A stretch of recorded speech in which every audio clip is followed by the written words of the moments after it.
Hello ළමයි ඔයාලට කොහොමද? උන්නාට මම පොසොන් බ්ලොග් එකක් ගෙනාවා. අපි අද පොසොන් එකට ඇවිදින්න ගිය බ්ලොග් එකක්. අපි පොසොන් එකට ඇවිදින්න යද්දී මුලින්ම අපිට හම්බෙච්ච දන්සල තමයි සුප්. අපි ගියේ පාහියන්ගල.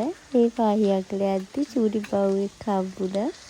අපි මේ පාහියන්ගල යන ගමන් පාහියන්ගලට හොඳට වහිනවා. අපි මේ වැස්සේ ඔය පාර හොඳටම තෙමිලා.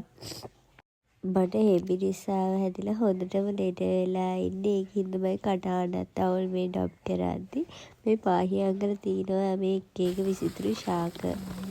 ඔය ගල උඩට පේන විදිය පාහියන්ගල උඩ ගල පල්ලමට පේන විදිය. ඔතනින් පාර ඉවර වෙනවා. කොමාරි පාර ඔතනට යනකම් එහා පැත්තේ පඩිපෙළක් තියෙනවා. එහා පැත්තේ පාර තියෙනවා. ඒ දෙපැත්තම ඔතනදී සෙට් වෙනවා ඔන්න පඩිපෙළට. උතන ඉඳන්ම උඩට නගින්න තියෙනවා පඩිපෙළෙල්ලම. මම පල්ලෙහා පෙන්නන්නේ පඩිපෙළ. උතන ඉඳන්ම උඩට යනකම්ම තියෙනවා පඩිපෙළ.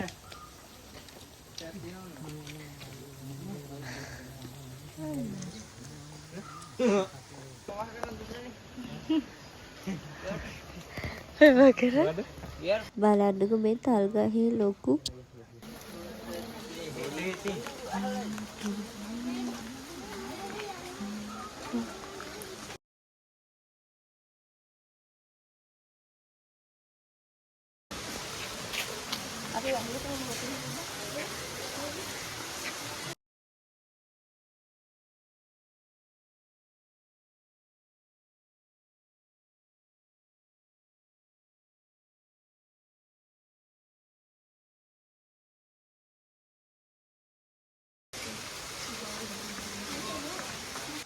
මෙතනින් උඩට ගියාම තමයි පාහියන්ගල ලෙනේ විශාලත්වය හරියට බලා ගන්න පුළුවන්. ඔතන සැතපෙන බුදු පිළිමයක් තියෙනවා ලොකු බුදු සාදු කෙනෙක්ගේ.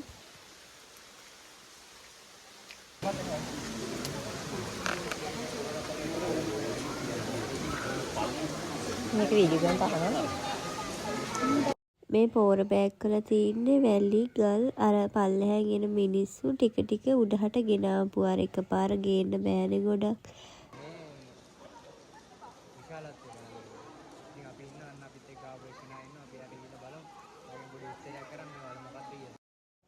පාහියන්ගල ලෙනේ විශාලත්වය හරියටම බලන්න ඕන නම් මේ මුල්ලට එන්න ඕන. මෙතන ඉඳන් අනිත් පැත්ත බැලුවාම දැන් තමයි මේ පාහියන්ගල ලෙනේ තියෙන විශාලත්වය හරියටම පේන්නේ. පොය දවසේ නෙදා ටිකක් සෙනග අපිත් යද්දී වහිනවා අපි ඉතින් පොය දවසේ ගිය දවසේ හොඳටම වහිනවා.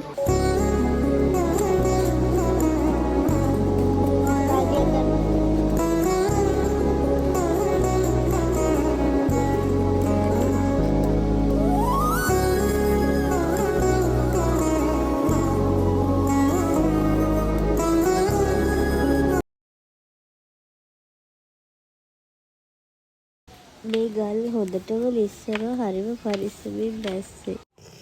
ඊට පස්සේ අපිට හම්බුණා බත් දන්සලක්. අපි ඒකෙන් බත්ත් කාලා ආවා. ඊට පස්සේ මේ අපි ගෙදර එන ගමන් එහෙමම අපි ගියා මේ කොබවක. අපි ගියා හොරණ තියෙන ලස්සන පන්සලක් තියෙනවා බක්කුළු සෑය බලන්න. ඔයාලා Google එකේ ගහලා බලන්න බක්කුළු සෑය කියලා. හරිම ලස්සනයි බක්කුළු සෑය බලන්න ඔයාලත් එන්න. පොය දවස්වලට එහෙනම් හරියට සෙනග ඉන්නවා.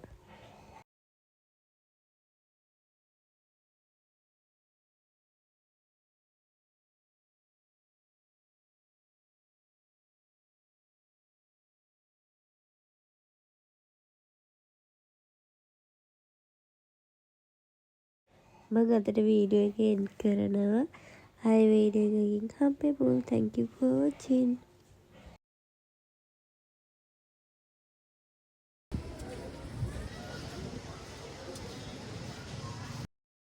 ඊට පස්සේ ඉතින් දිගටම දන්සල් තමයි. bye.